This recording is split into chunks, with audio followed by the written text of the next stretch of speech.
Let me get squared away real quick. Kind of charging this up. And while I'm doing this, I'm trying out my Bluetooth. So hopefully it works. Let's see what we got here. Dun, dun, dun, dun, dun,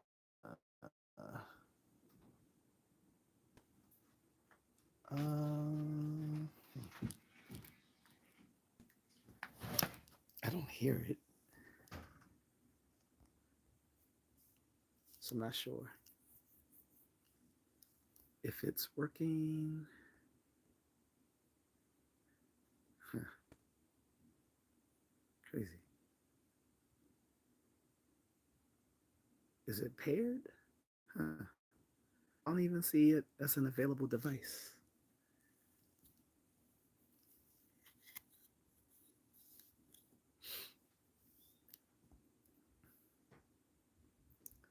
So I'm trying to. I had paired my device, and I'm not sure if it's working or not. I think what I'll have to do. Let me try something. Well, it was paired earlier. Now it's not. So I don't know what's going on with it. I have to.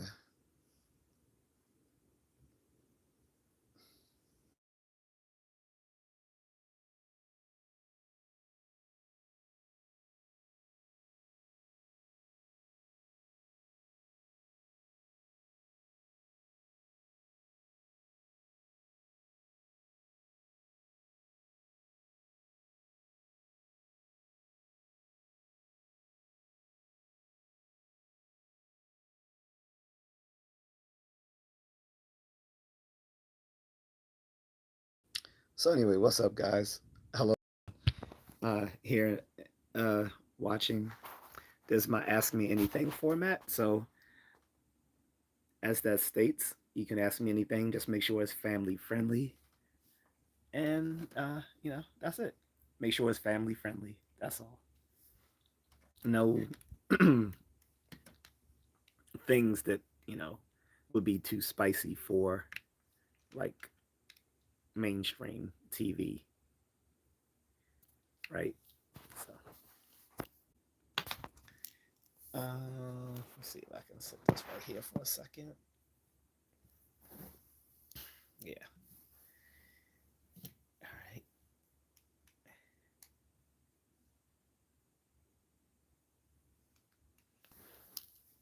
Trying to pair these like I had paired these earlier to my device, and it doesn't seem like it's working now for whatever reason, which is crazy. But yeah, ask me anything format means you can come in, say hello, drop a question or a comment. If you've been here before, you already know how it goes. I'm pretty I'm pretty chill, other than, when trolls come in. Sometimes I'll roast them. Depends on my mood.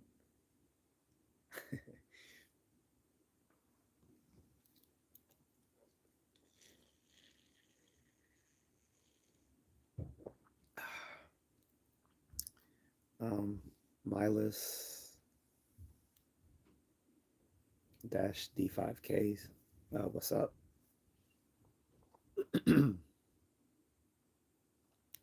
So I did not stream yesterday. Uh, did I stream Tuesday? I think so. I can't remember. But yeah, so I didn't stream yesterday. So I know that I was off yesterday. I'm back today, and I'll be back tomorrow because I have a returning guest coming. So I've already scheduled that. Emily Gonzalez says hello. What's up, Emily? So I have a scheduled guest for tomorrow. My friend Ty, who's the cousin of one of my oldest friends. He's been on the show a few times already, so he's coming back. This is actually overdue. We were supposed to do this like probably 2 months ago. So he's returning. Last time he was here, we kind of talked about his business with doing bookkeeping and how he had to bran- branch out beyond the black community because unfortunately, uh, a lot of the people who took his services seriously weren't black people. Like a lot of them, it's just a fact of the matter. A lot of lower to mid income black people don't take their finances seriously enough to consult a professional, which is a mistake. Um, Cash Money says, "Will you shout me out, please? I'm liked and subbed." Well, that's is pretty much all you're gonna get because I don't really do shout outs unless people are doing a super chat. I do appreciate you liking and subbing though. Um, so I hope you have a great day. Thank you. Show of life. You really need to stop saying that every time. Don't judge us, please. You have mental health issues you need to take care of. I'm not sympathetic towards that. If you're not taking, if you are a treatment avoiding autistic person, I don't have sympathy for you. Like I only have sympathy for autistic children because there's still hope for them.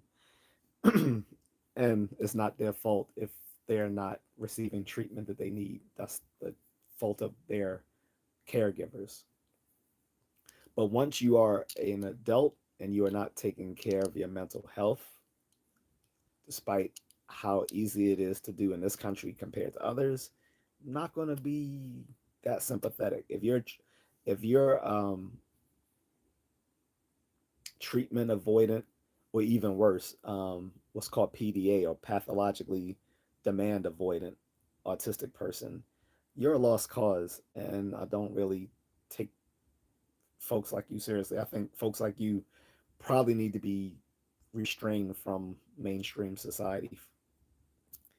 Emily says, I sub to you. Appreciate it. Thank you. And I think people struggling,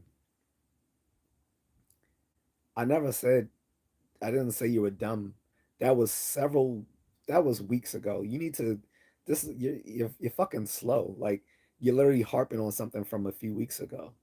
I didn't mention anything about dumb. I said someone who's treatment avoidant, someone in a who falls within the autistic spectrum, even though I don't believe it's a spectrum, but someone who falls within the autistic spectrum who's treatment avoidant is not going to get sympathy from me because you have to take the initiative to receive that treatment in order to function better in society, as well as to be a person who with some modicum of success and happiness in your life.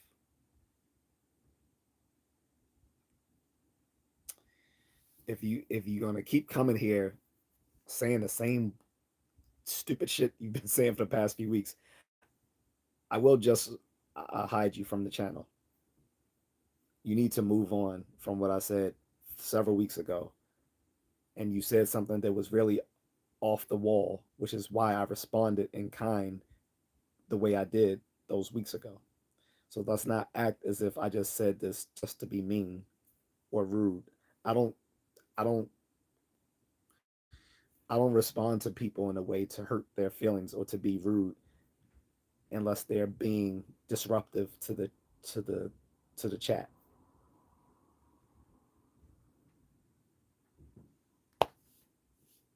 Okay.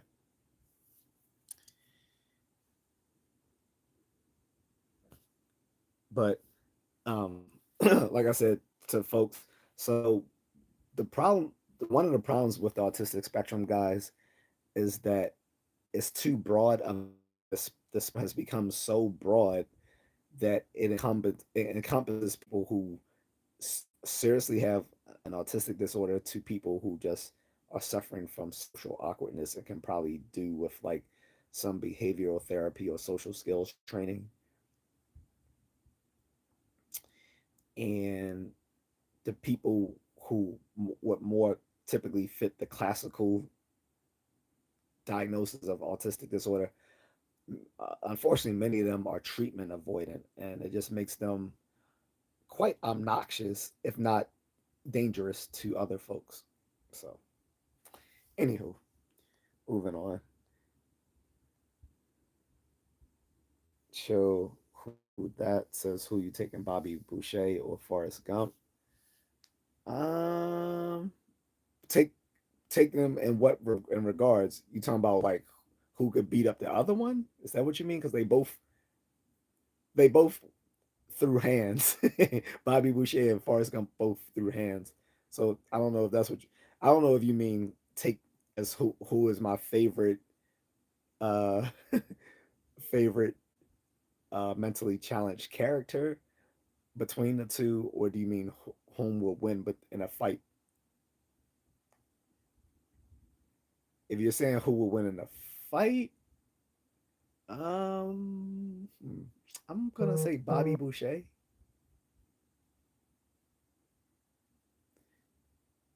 But if we're talking about who's gonna be my favorite, then clearly Forrest Gump.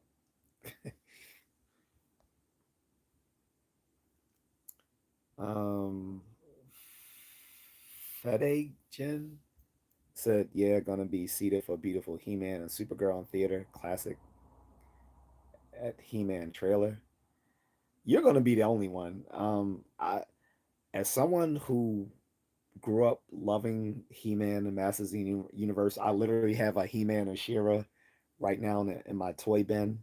I'm not gonna pull it out just because I gotta move my milk crate out the way to off the top of my toy bin to pull it out. Pause. Um, and someone who's my first birthday party when I was 6. It was at Chuck E. Cheese, and the toy I received was He Man, but not with Battle Cat. It was the He Man that came in the Wind Raider, and I watched the show loyally after school every day, and on Saturday mornings until it ended. And then when it ended, I watched Shira until that ended. So that's like 4 seasons.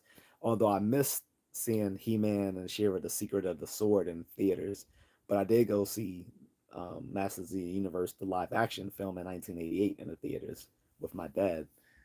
Um, so I was all about He Man as a kid. I even briefly tried to watch the New Adventures of He Man back in 1989, which sucked so bad.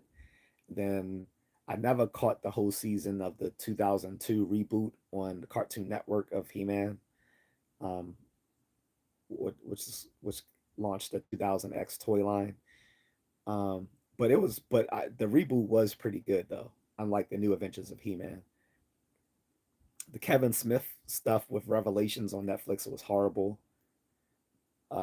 Didn't watch the one that was geared towards little kids. The Revelations was geared towards original fans, but then they tried to make it woke and feminist and ruined it. Kevin Smith was not a true fan because he wouldn't have done that to the show if he was a real fan. But anyway, I don't have faith in the new He-Man movie, and I'll tell you why.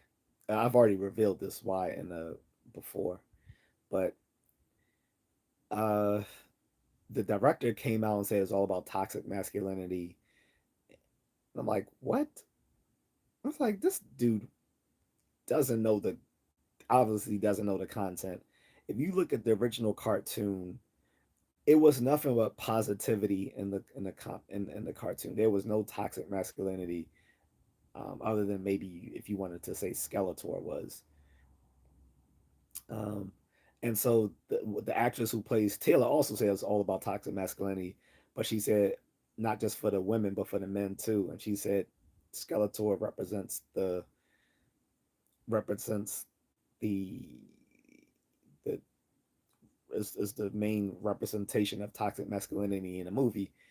And I still have problems with that, even if you say it's Skeletor. One is because you're gonna make me think that all the male characters are gonna act like a bunch of cucks, including He-Man. So I don't like that.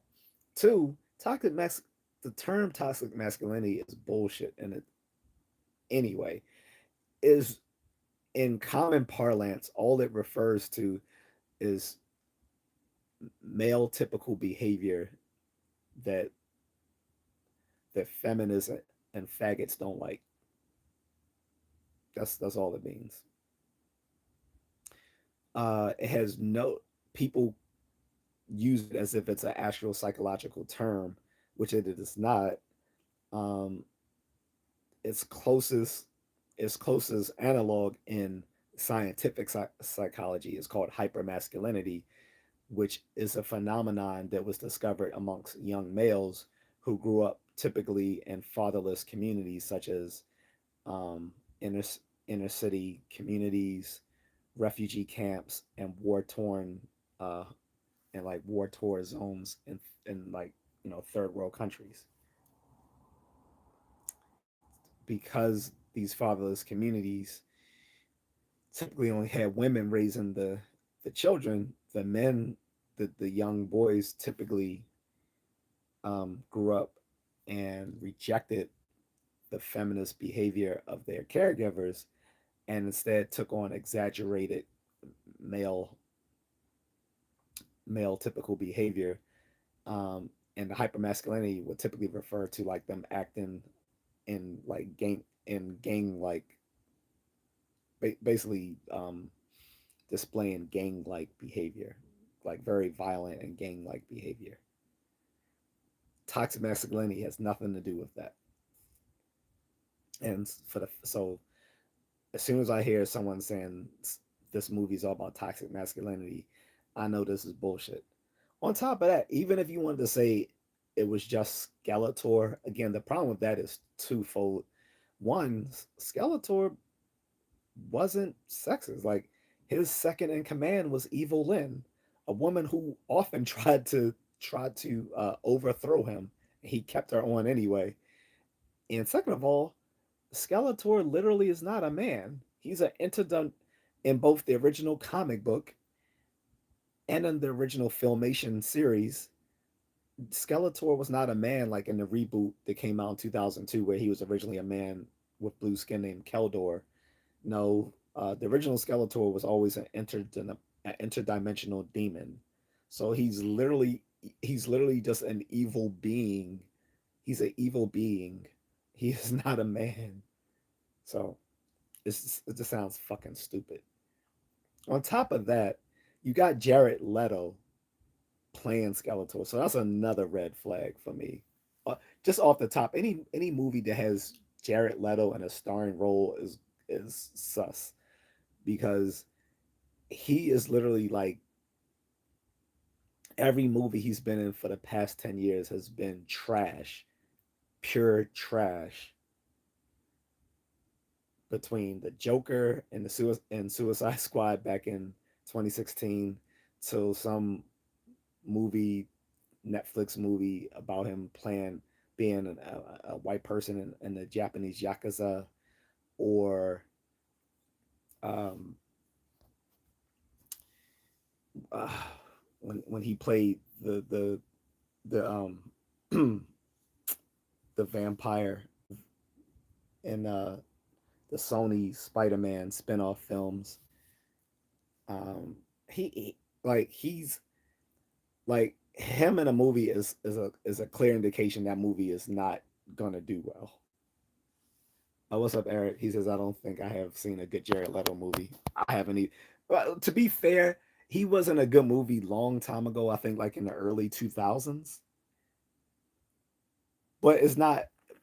I mean, but it's not like a movie anyone would be like, yeah, that was an awesome movie. Like it's not like a must have movie for someone who like buys DVDs or even would like buy it on digital. Like I don't remember it being a memorable. I have to remember what that movie is, but he did in his early career. He did have a he was in a few good movies, but they're not. But his parts aren't memorable in it, to be honest. And I think as any movie with him in it today, to me, is a clear indication it's probably going to be bad. It's like a Scott Adkins movie. If I know Scott Adkins is in a movie, it's probably not going to do well. It's probably a low budget action film. Although I like Scott Adkins, I think he's a talented martial artist. Um, and I like him as a person, but I think his acting roles are trash. I don't think he's a good actor. The only thing he played a decent character in was the last John Wick movie. He put on the fat bodysuit. That's probably like the only decent thing. Oh, he was in Fight Club. Eric says my favorite movie he was in is Fight Club. See, I think he was in something good. Um, See, like I said, he's been in good movies, but I don't remember he himself having any memorable parts in good movies. Like he's been in good movies, but his roles in those movies, I don't remember them being um something that I would say, oh yeah, that guy.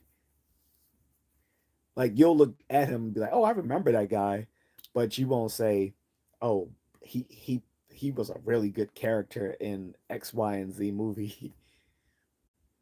And Eric says I didn't even watch Morbius. I literally just watched it.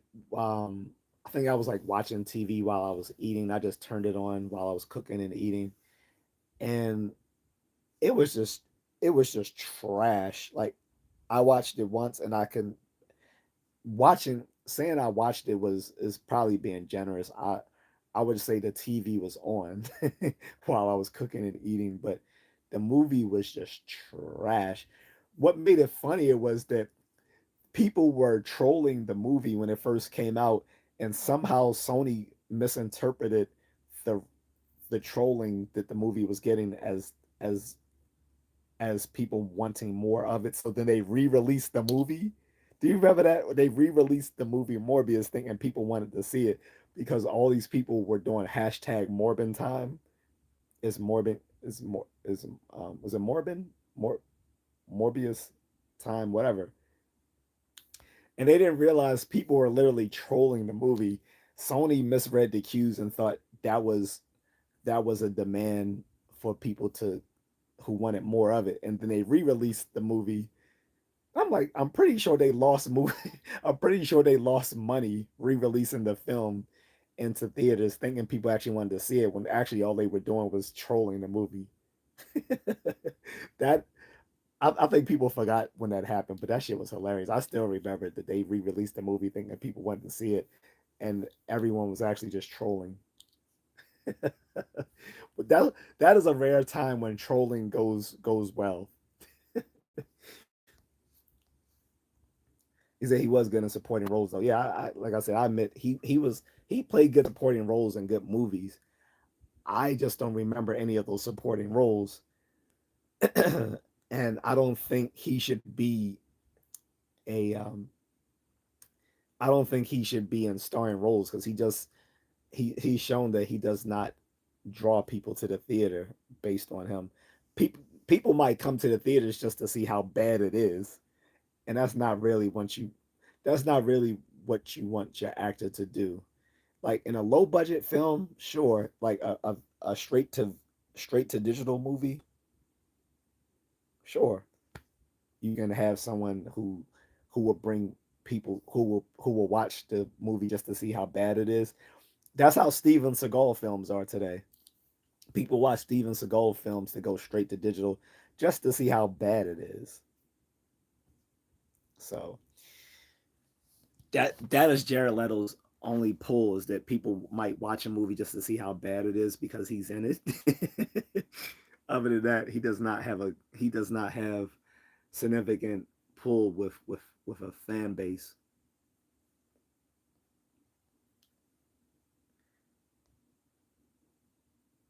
He said I was completely unplugged to it. And so since I've already announced my skepticism for the new He-Man movie, Supergirl's gonna be trashed too. For one, she's basically just a female Star Lord. Two, no one wants to see Supergirl being portrayed as some little drunk sorority girl, traipsing around the cosmos. Like No. And then no one wants to hear the actress complaining that men are being toxic about her playing Supergirl. Really?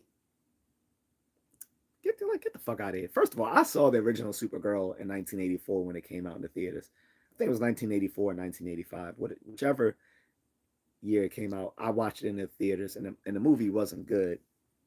But as a kid, I liked it because I mean, I liked all those bad movies. I like Superman 3, which is horrible, and Superman 4.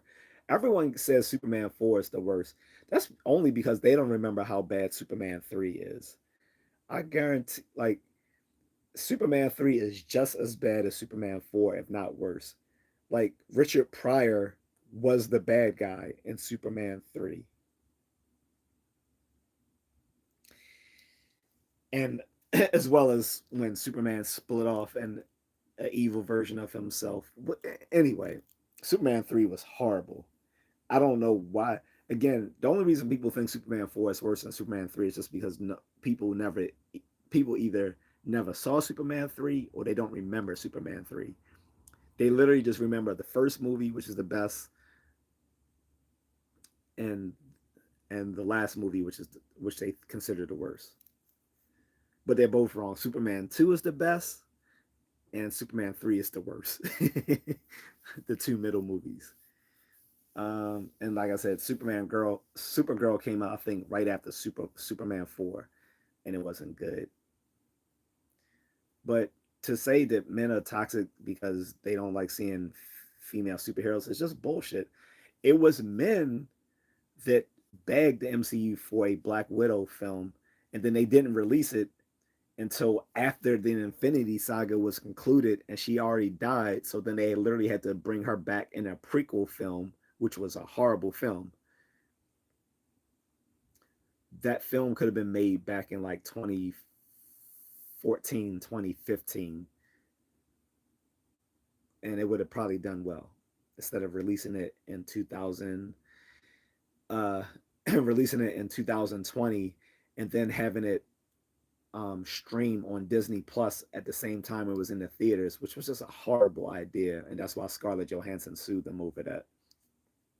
Because I think how much she got paid for the movie was based on the sales of the movie, and the sales of the movie were not going to do too well when you simultaneously released it on Disney Plus to stream for free while it's in the theaters. Like if you already have a Disney Plus subscription and it's the pandemic, what are you more likely to do? Go to the movies to see a prequel film about a character who already died and have to sit there in the discomfort of having to wear a mask and pull it down so you can eat your popcorn, or just sit in the comfort of your home where you don't have to do all that shit. So she had a good case against Disney for that and Marvel Studios. This is why she has not come back for Doomsday. They probably, in order to get her back for like Secret Wars, which comes out in 2027, they will probably have to pay a shitload of money to bring her back for Secret Wars because she has said she is completely done with Marvel Studios. I don't think Hawkeye is coming back either, although he might. Well, I think he might come back. We'll see. Um, but yeah, Supergirl is gonna be trash. First of all, James. Let's just say that James Gunn can't make good solo superhero movies. All of them have to be like these uncanny teams of unlikable heroes that get together. Um, because you already seen there's gonna be like this team, this little buddy up sort of thing between her, Lobo, and this girl, and she's literally a female Star Lord, even wearing the same stupid fucking coat that he wore in the first Guardians of the Galaxy movie. Walk, dancing and being, and she's like, it, it's just stupid. It's really dumb. Like she looks like Supergirl, but it's dumb. And then on the trailer rubbed me the wrong way when the first trailer released, and the beginning of the trailer is Crypto pissing on an image of Superman in the Daily Planet newspaper. Like, really? I don't think he knows how to make a wholesome superhero film. Like he did with Superman, but he couldn't do it without having a whole team around Superman instead of just letting him in do his thing by himself. Like I love Mr. Terrific because that's one of my favorite DC superheroes, but having him in it and Guy Gardner's version of Green Lantern and Hawk Girl and Metamorpho, like all these other characters were unnecessary. Then making his Kryptonian parents evil, telling him to basically use Earth as a harem to fuck all the women and establish Kryptonians on Earth. Like, really? So basically, his parents wanted him to be like the Viltrumites on Invincible. So don't get me wrong, I still like the Superman movie, but I don't think James Gunn knows how to make just regular solo superhero films. And I think Supergirl is going to do really bad. There's already been several test screenings, and all of them have either been mid to poor reception by the people who went to these test screenings. I don't think it's going to do well. So I'm not paying to see either one of those in the movies. The only movie I know for a fact that I'm going to go see in the theater is Spider-Man: A Brand New Day. That is the only movie. Um, for some reason, Marvel doesn't do Spider-Man well, and Sony doesn't do Spider-Man well. But when they act together, it's like they counter each other's worst. It, it seems like when Sony and Marvel work together, they counterbalance each other's uh, worst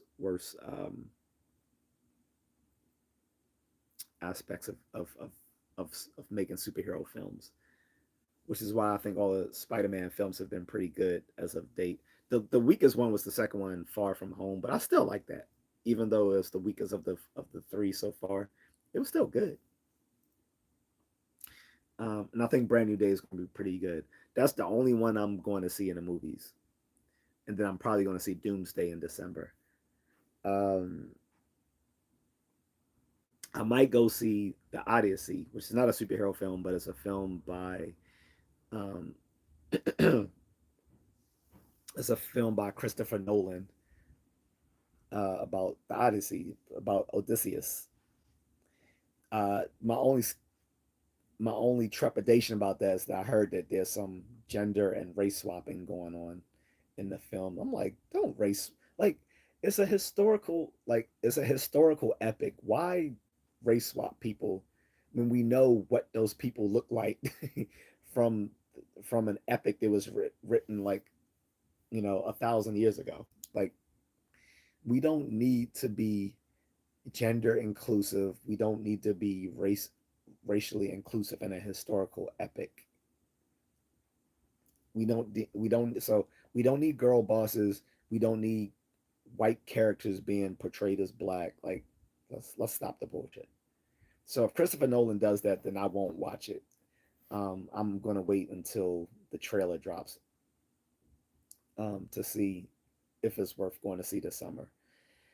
And then there is a possibility I might go see the re-release of Avengers Endgame. They are re-releasing Avengers Endgame in September 25th, I believe, because they have added new footage which links Endgame to Avengers Doomsday. Apparently, the MCU is basically admitting that phases 4 and phases 5 of the multiverse saga were complete trash. And they did a lot of reshoots on Doomsday to basically make the movie concentrate on the original Avengers cast. Okay. And they added new footage to the original Endgame movie to make it as a bridge to from Endgame to Doomsday, because Doomsday is now being billed as a direct sequel to Avengers Endgame instead of it being a build up from. So instead of Avengers Doomsday being the inevitable build up from phases 4 and phases 5 of the MCU, instead now it's going to be a direct sequel to Endgame. which is smart, but it shows how desperate they are, and it kind of just tacitly admits that they know that most people didn't like the movies that came in the TV shows that came out in phases 4 and 5.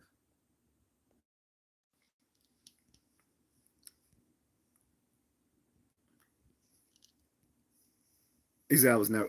Eric says I was never a fan of Supergirl, redundant superhero in my opinion. I don't think she's actually redundant. Um,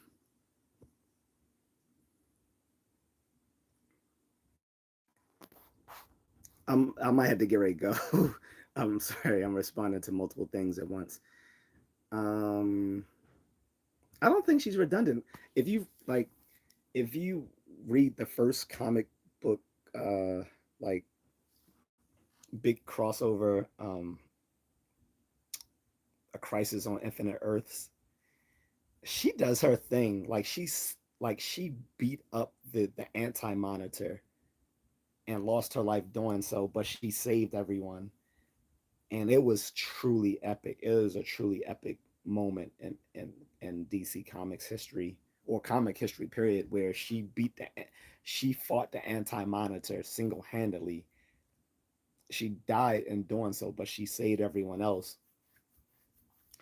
And when she died, uh, Superman was sitting there yell yelling while he cradled her dead body. It is an epic scene. Like it's so well drawn and it's so well illustrated.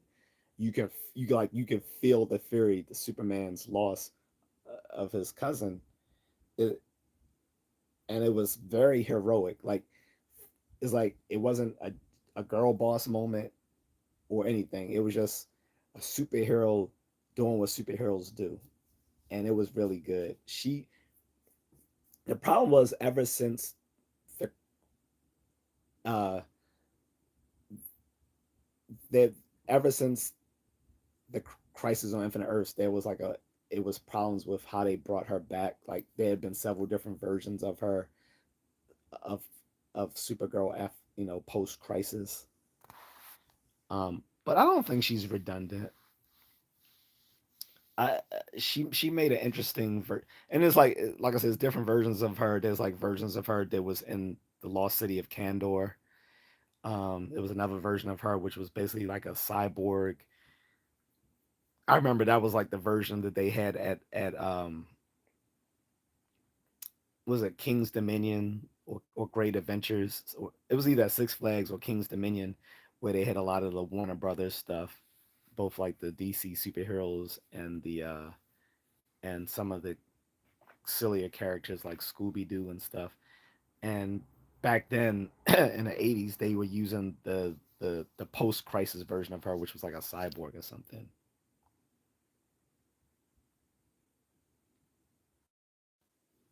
Anyway, sorry, I keep going in and out. Pause, pause, pause. Um, but I mean, I can understand if people aren't a fan of her because the just like the Bat family, the Super family can has a lot of like derivative characters. To me, the most derivative characters are the children. Like, I don't like Damian Wayne, which is the version of Robin that James Gunn wants to use in the new Batman movie. I don't like Damian Wayne. Never have. I think he's completely pointless. I would like a movie just to show the original Dick Grayson as Robin and not as an adult, but I think they're going to bring him as an adult into the film as Nightwing. um, and I definitely don't like Jonathan Kent, Superman's son, who's like gay. Then Tim Drake, they turned him into bisexual. Like he was the third Robin, but or fourth if you include the the one from the future.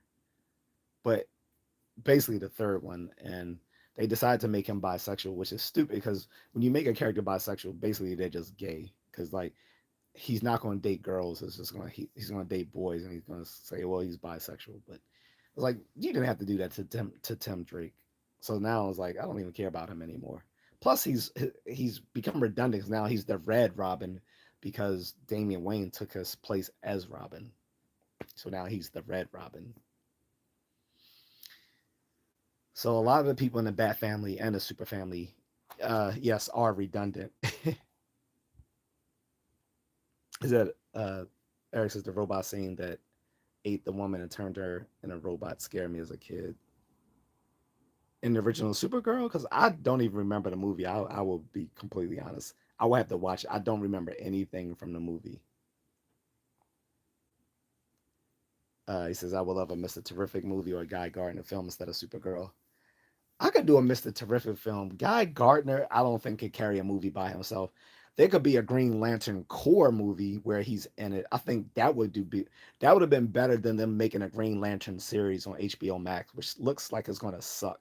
First of all, the black guy they got playing him doesn't even look anything like John Stewart. I mean, he's a light skinned dude, and I'm sorry, color matters. Like every John Stewart is known as a dark skinned man. He should have been played by dark skinned actors. Plenty of dark skinned actors who could have played him. So they still now they're gonna make you know what's his name, the original Green Lantern, like old and about to retire and being replaced by this other guy, which is not how it works. Like they have two separate rings. Like he doesn't have to replace him, and he wasn't significantly older than him. As I don't know why they're doing that to Hal Jordan. And it's basically like it's basically going to be like a detective show. It's not going to be too much sci-fi in it. And they weren't even confident enough to call it Green Lantern. It's just called Lantern. Yeah, I think a Green Lantern core movie would be great with Guy Gardner, Hal Jordan, John Stewart, and then show all the other non-human characters. Well, actually, there's a bunch more human Green Lanterns now. They could add them if they want. There's a bunch of diverse Green Lantern characters now. Like there's a Latina character and another person as well. It's like it's too many human ones because you're talking about an entire galaxy where they all have sectors of the galaxy or they no sectors of the universe that they protect. So to have an overrepresentation of humans it's kind of messing things up a bit. Hal Jordan was considered the best of the lanterns, but he was also like sort of a eye opener because prior to Hal Jordan, humans weren't really known to be good Green Lanterns. So anyway, Fetagen says, "Yeah, you may get those movies, and Supergirl fans can enjoy Millie's performance." Dude, mm, you sound like someone who just likes anything that comes out and won't question it. Like you're one of those people who's like, just be happy for content, don't question it, and be happy for more. Just be happy for a product, don't question it, and be happy when there's more product. Like you're one of those people who just unquestioningly likes anything. You sound like one of those people who are probably on the left that will just celebrate the shit just because you want to see leftist policies put into these films to ruin it just for your own leftist agenda. Like the He-Man looks, I'm sorry, at best the movie is mid at best, but it's not going to be. I can be completely wrong, and 2 months from now, if it is a success, I will openly say it on my stream that I was completely wrong. But He-Man at best looks like a mid movie. At best, it looks mid, but at worst, it looks like it's going to be some little woke trash. So they made Man at Arms black for no reason. They they're saying it's all about movie's all going to be about toxic masculinity, according to the director and the star who plays Taylor. And you got Jared Leto playing Skeletor. So Supergirl, no one's looking forward to it. The only people who want to see Supergirl are the people who want to see Jason Momoa as Lobo. No one cares about Millie. No one cares about Millie. Like James Gunn makes shitty superhero films. Like so far, the DCU is not a success. His first movie in that effort, Superman, because we're not counting Blue Beetle and the Flash, which was still part of the Snyderverse. So the the actual official movie of the DCU, Superman, did not make a profit. And we know this because the Netflix CEO admitted this when they were trying to do their merger with Warner Brothers, and they were up at Congress. He was testifying to why Warner Brothers is looking to merge because they're hemorrhaging money, and said that their latest film, Superman, didn't perform well in the theaters. So this is no longer like speculation by podcasters and people like myself. This was actually admitted by the Netflix CEO when he was about to buy out the Warner Brothers Discovery company. On top of that, no one cared about second season of Peacemaker, where they basically had him doing a gangbang with men and women. And on top of that, he's like doing sex scenes with James Gunn's own fucking wife. Like the dude sounds like a fucking cuck. Ain't no way I would let my wife do some sex scenes with another man. No, no. And people say, "Oh, well, that all was scheduled before, whatever." No, and then no one even remembers Creature Commandos, the animated follow up to the Suicide Squad, because no one cared. He's putting out shit that no one cares about. Clayface. They just dropped the trailer for Clayface. Literally, no one cares about Clayface, and it actually looks scary. Like if it's going to be billed as a horror movie coming from the superhero genre, people might go see it. But again, no one's packing the theaters to see a Batman rogues character that has no Batman in it. For the same reason people weren't going to see Venom. Well, the first Venom that people did go to see, but people weren't going to see the sequels to Venom. They weren't going to see Morbius. They weren't going to see Madam Web.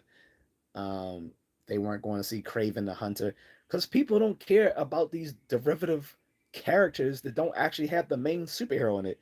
No one wants to see Madam Web without Spider Man. People don't want to see Craven the Hunter or Venom or Morbius without Spider Man. Similarly, no one wants to see fucking Clayface without Batman. Now, the Penguin was different. The Penguin actually did well in on HBO Max, but that is different because one, the Batman wasn't part of the DCU. It's a separate Elseworlds movie. Two, Penguin was basically a mob film, basically placed in Gotham, and it did surprisingly well, despite having no connection to Batman itself in the movie. I mean, in the HBO Max series.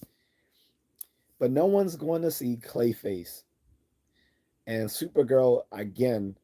I don't if Superman itself didn't even perform well last summer, and again I did like that movie, but it did not perform well. It did not make its profit. It did not make a profit, and that's confirmed by the Netflix CEO in his proposed merger with Warner Brothers Discovery, testifying before Congress.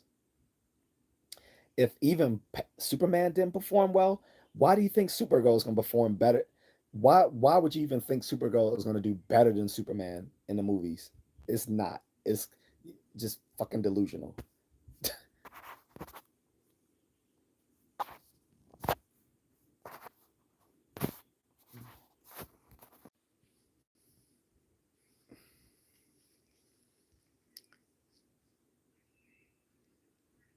Eric says, yeah, it does have its flaws. He said, I wish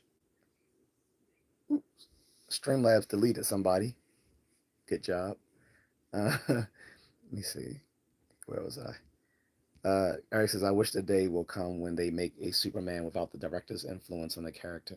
Well, the director's always going to have influence on the character.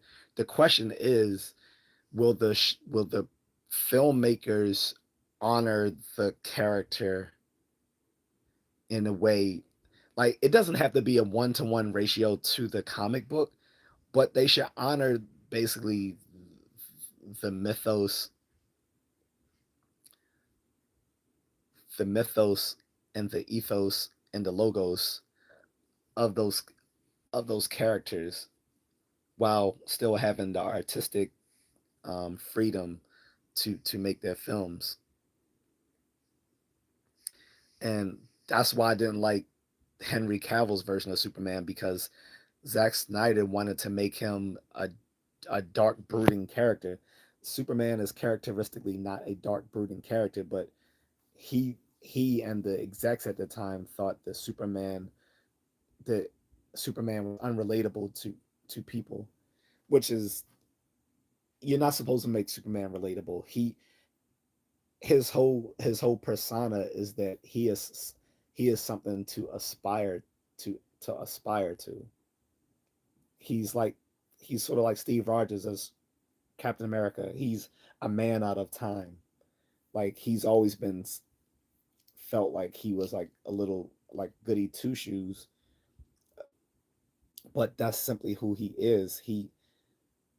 He's an alien that represents the best of humanity, and the fact that they don't get that shows they shouldn't be making these movies. They should have hired the people who were making the DC animated universe movies to do the stuff for live action, but they didn't want to hire the people who were doing the DC animated universe stuff for the live action because they didn't take the animated stuff seriously. Uh, Fetigen says Clayface is set to DCO, so there could be mention of its baddie. Nah, they haven't. Well, we don't know what the truth is, so we don't know if they actually selected an actor to play Batman or not. Um, but originally, again, James Gunn lies, so we don't know what the truth is. But originally, he was saying that Clayface was not going to have a Batman cameo in it. That may change. He may change, and now he might have a Batman cameo. I don't know.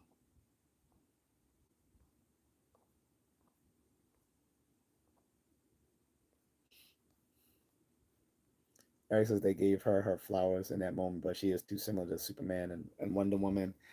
I think her best fit is with the Legion of Superheroes in the future. Yeah, I forgot about the aspect. I think that was another direction they could have taken it. Is that she?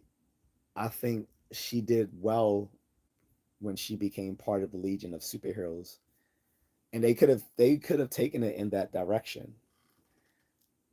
But as far as it being too similar to Superman and Wonder Woman, yes and no. I mean, she's not the worst. The worst are like the derivatives of her. There's Power Girl, right? Who is the version of her from Earth 2, who grew up and became an adult.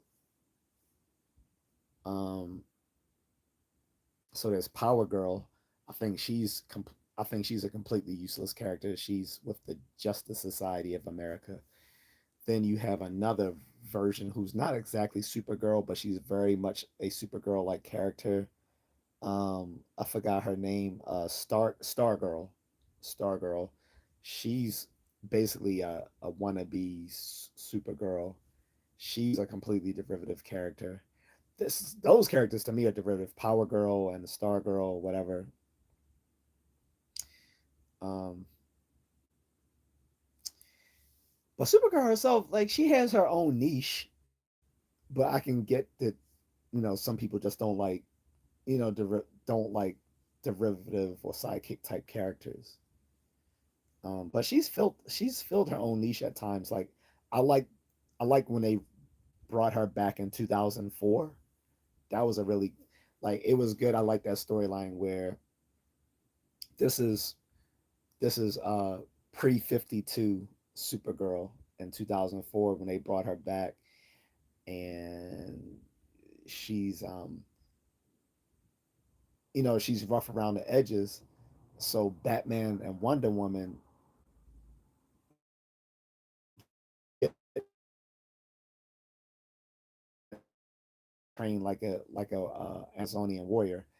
I thought that was dope. That was pretty dope. And then Darkseid tries to take her. That was a really good storyline, and they made a film to it as well. But I have the whole book here in my storage in my my box of books. One of my boxes. That was a good storyline. But the Legion of Superheroes storylines with her is also pretty good, and I think they could have spun it in that direction. That could have been a whole new direction in the DCU because they never had a live action version of Legion of Superheroes.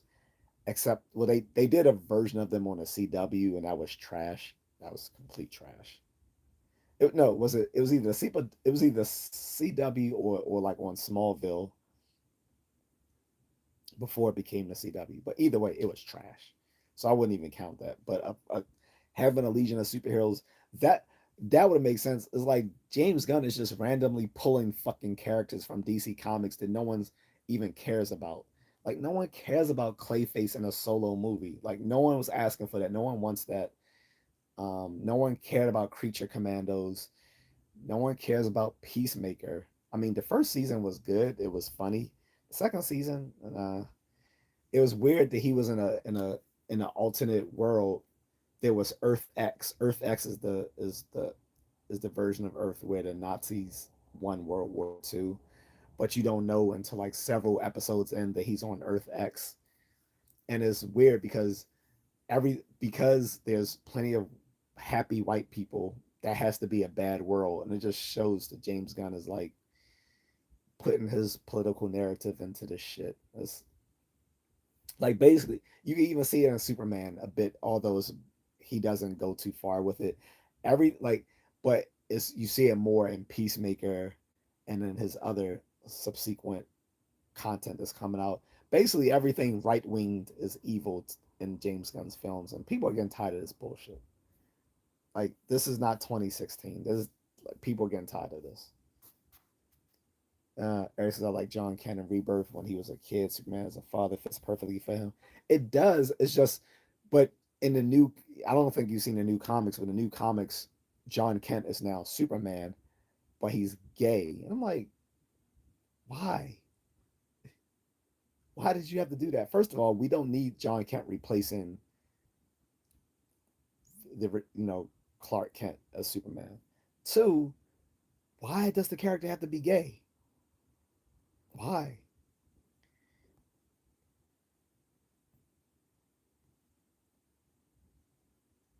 Eric says if they do Nightwing, I hope they get go into how and why Superman gave him his name. I doubt it. They won't. Actually, I don't know. They might, but I doubt it. I doubt it. Federation says, yeah, an actor who was Nightwing on DC Titans. Hope he joins the DCU. Nah, we no. The D that that Titans TV show was fucking trash. It and people forget the original show was launched when DC tried to have their own streaming service, which failed. It was called DC Universe. It was supposed to be a streaming service, and Titans was the standout series for it, and it was low budget as fuck. It was trash.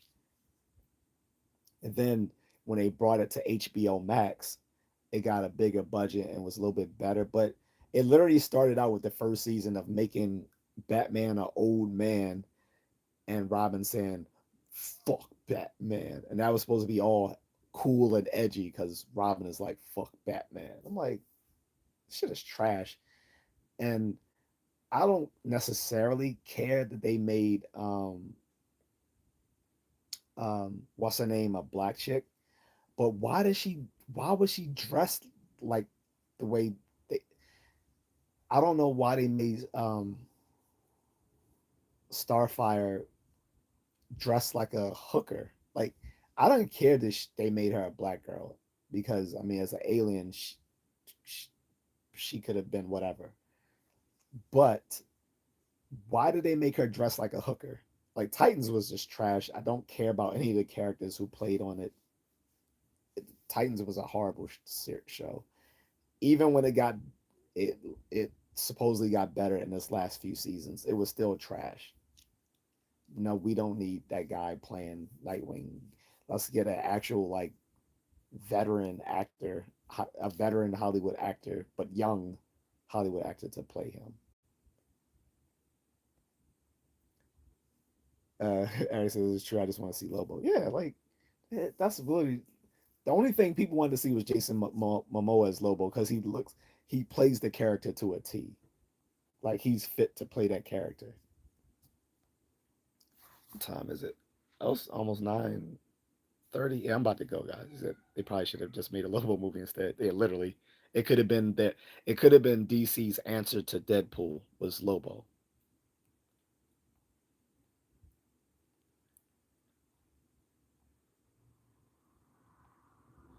Federation says Lobo movie or TV show probably comes if beautiful Supergirl success. Again, Supergirl's not. I don't know what planet you're living on. You must be living on Bizarro world with where where Bizarro lives because Supergirl is not going to do. Again, how is Supergirl going to do better than Superman? How is a movie about a derivative character going to do better than the main character? It's not.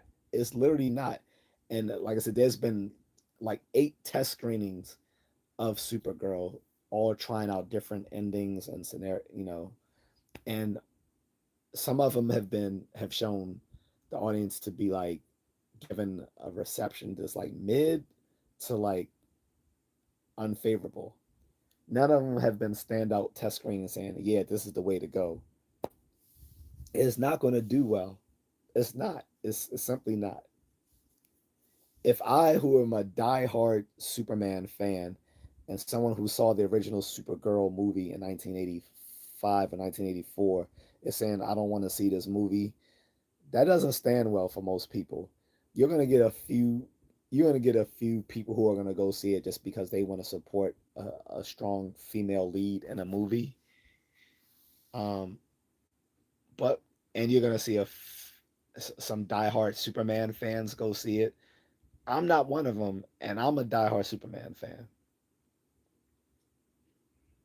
It's not going to do well, and I stand on that. Like I said, I will willingly come on here 2 months from now if Supergirl is a success and say and offer my mea culpa and say I was wrong.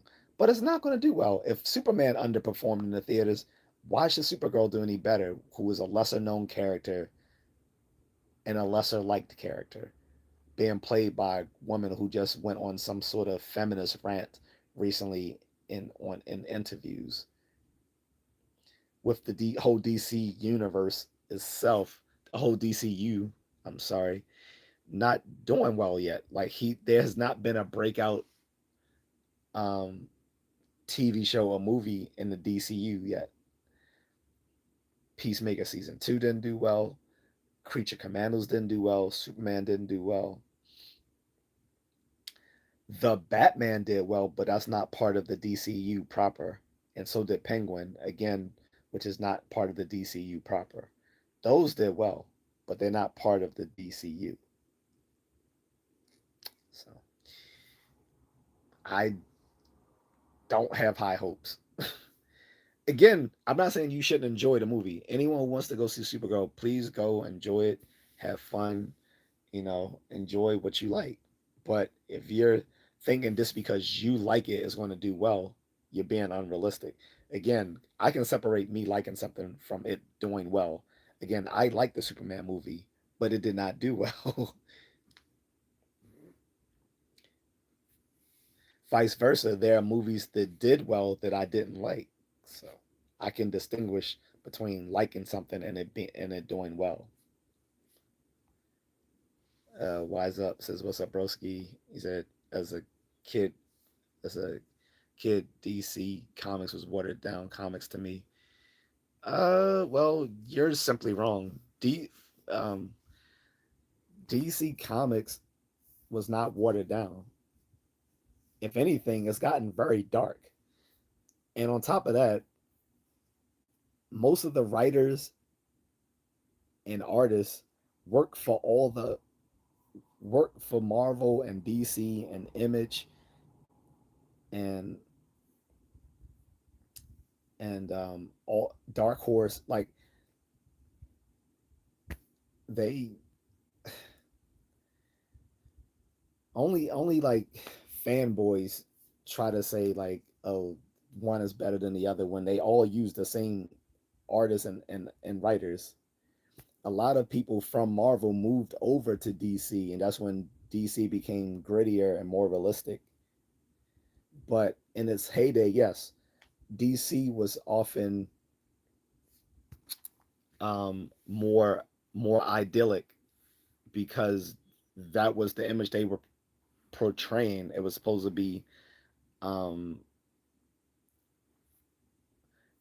the DC superheroes were godlike type of people to inspire young children, whereas Marvel originally was pretty similar, and then under like the new direction of Stan Lee back in like the 60s, they started the whole Marvel realism thing where it was more like men who became, you know, men who became godlike, still dealing with issues of normal folks. But there was nothing watered down about DC Comics. It just shows that you don't really understand those you don't understand DC Comics, or the fact that, like I said, you'll have the same writers and artists working in both camps. Jim Lee, who was the head of DC Comics, was originally with Marvel before he and um, Todd McFarlane and a bunch of other people broke away and formed Image Comics.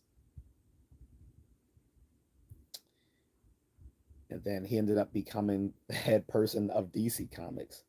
People like Brian Michael Bendis has done similar stuff in both Marvel and DC.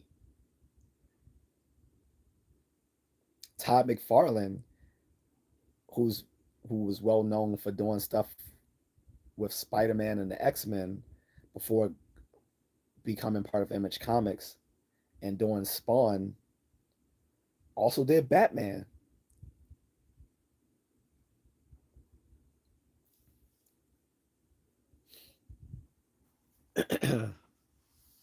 Jack Kirby, one of the head people of Marvel, when he left when he left got fired from Marvel, he went to DC and did a lot of stuff with DC, becoming very like all the stuff about Dark Side and the New Gods was created by Jack the King Kirby.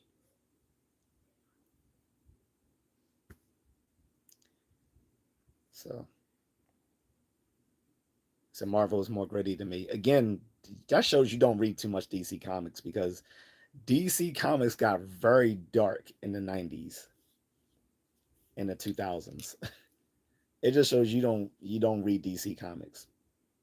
You're basing it off some stuff from either the 80s or some fanboy stuff you see on YouTube. DC Comics got really dark in the 90s. Anyone who's an avid reader of DC Comics would tell you that.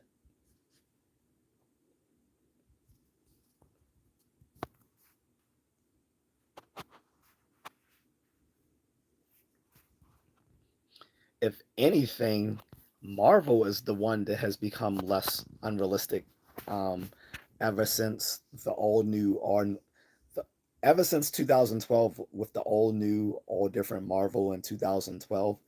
Marvel has actually become a bit detached, except for when they do cool stuff like Ultimate.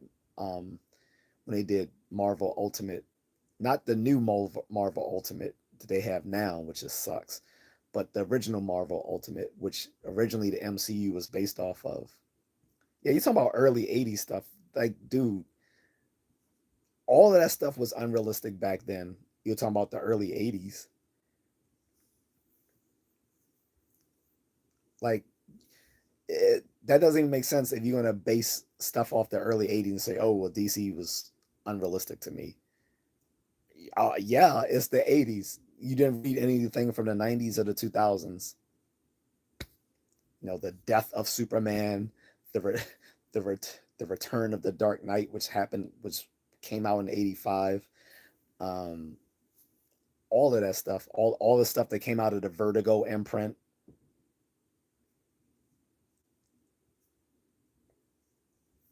All the stuff that came out of the Vertigo imprint was pretty dark stuff.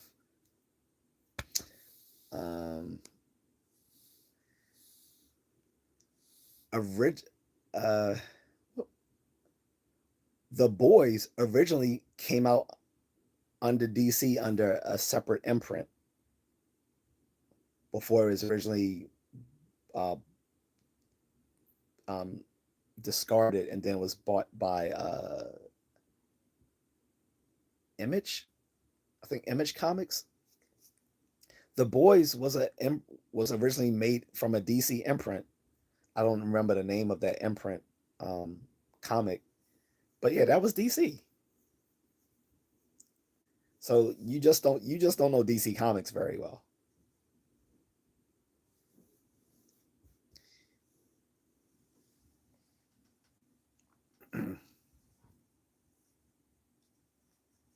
Like I said, even in the '80s, there was some gritty stuff like Return of the Dark. That was some of the best stuff happening with like Batman and all that other stuff. You had the Return of the Dark Knight by Frank Miller. Um, you had Batman Year One, um, by Frank Miller. He did a lot of good stuff back in the '80s before he went crazy in the '90s. But um, there was um, also was it Batman? Was it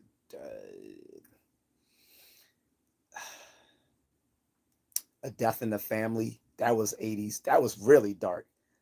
You had a super. You had a sidekick get murdered. That never happened in comics before. You had all man. Even in the '70s, I think it was the '70s. You had um, Green Arrow's sidekick Speedy suffering from um, a drug addiction.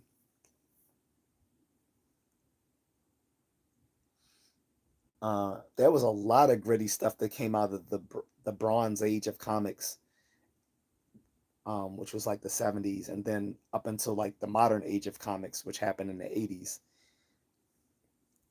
A lot of dark stuff that came out of DC Comics at the time. I think you're just kind of cherry picking stuff. Like I said, between the Return of the Dark Knight, what was the other? Yeah, but like I said, you had Return of the Dark Knight by Frank Miller. You had the Watchmen. Um, you had Batman Year One. You had Death in the Family.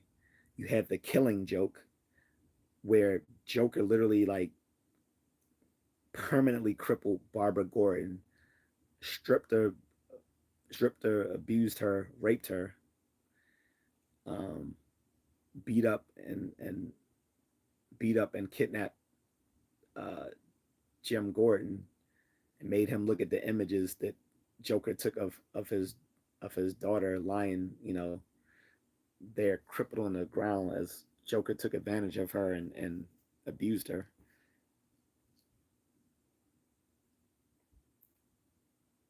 You had some really dark. Then you had like I said, leading up into the '90s, stuff got really dark. Like DC got really edgy in the '90s with like the death of Superman and the reign of the Supermen and all the stuff that was happening with Batman at the time with um, oh, too much stuff to mention with the run of Batman in the '90s. Like this was some dark stuff. Um, so And it was around the 90s, I think, when Batman really came to overtake Superman in DC Comics, because again, he was a more gritty and grounded superhero than Superman. But a lot of stuff was happening with Superman too. Like there was the Superman wedding, there was the death of Superman, um, all sort of stuff. But it was very realistic, and there was a lot of gritty stuff going on. Because like to follow up to the success of Crisis on Infinite Earths, which was pretty pretty profound, because you took literally all the little, you took the DC multiverse um, at the time and reduced it all to one planet, basically killing off billions of of of characters so that they could have so they could reboot the comics for new readers to all view these characters through like one, just one world in which everything happens. And then you had a follow up to that, Crisis on Infinite Earths, with inf- um, you had Infinite Crisis. Then you had Identity Crisis, which was really dark. When you had Doctor Light, not that was it Doctor Light? Yeah, Doctor Light um, rape elongated man's wife. They wiped his memory. Um, they they forced Batman from like these others. The Justice League forced Batman to like not reveal this, and it was a lot going on in an Identity Crisis. And I think Identity Crisis came out actually in the early 2000s. But yeah, but you had Crisis, but like I said, you had Infinite Crisis, you had Identity Crisis. You recently, a few years ago, had Superhero Crisis, which sucked. But anyway, because they said they weren't going to do any more Crisis type stuff. But then they also had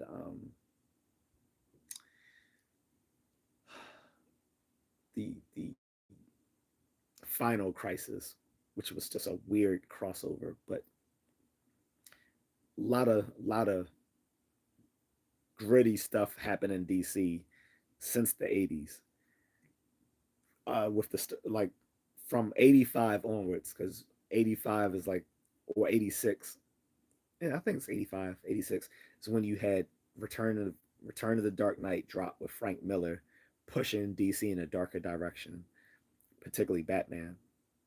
Then you had the Watchmen. These these two books pretty much started the whole uh, trend of people doing the graphic novels, which were like separate from like the canon run of the uh, monthly single issue comics, and then would be later broken down into like single issue comics themselves, or they may have started out as single issue comics, but then later made as a graphic novel. It depends. Some things are originally released as graphic novels and they're broken down into components. Then it's the then it's or it's the opposite way, where it's originally they come out as monthly comics and then they're grouped together as one cohesive trade paperback. Um, in any case, DC got very gritty because, like I said, in the 90s, you saw a lot of people move from Marvel to DC. As well, you had some people from DC go over to Marvel. Then you had some people. Then you had whole new lines of coming out. Like DC started another imprint, Milestone, which was like all these black superheroes. That's how we got um what's his name? I was about to say Sonic. Not Sonic. What's the kid with the dreadlocks? Whatever. Anyway, that it's late. That's why I can't remember stuff. I need to go to bed. So I'm gonna end this here. But yeah, um, we can talk more comic stuff another day, though, guys. So I'll talk to you later. Peace.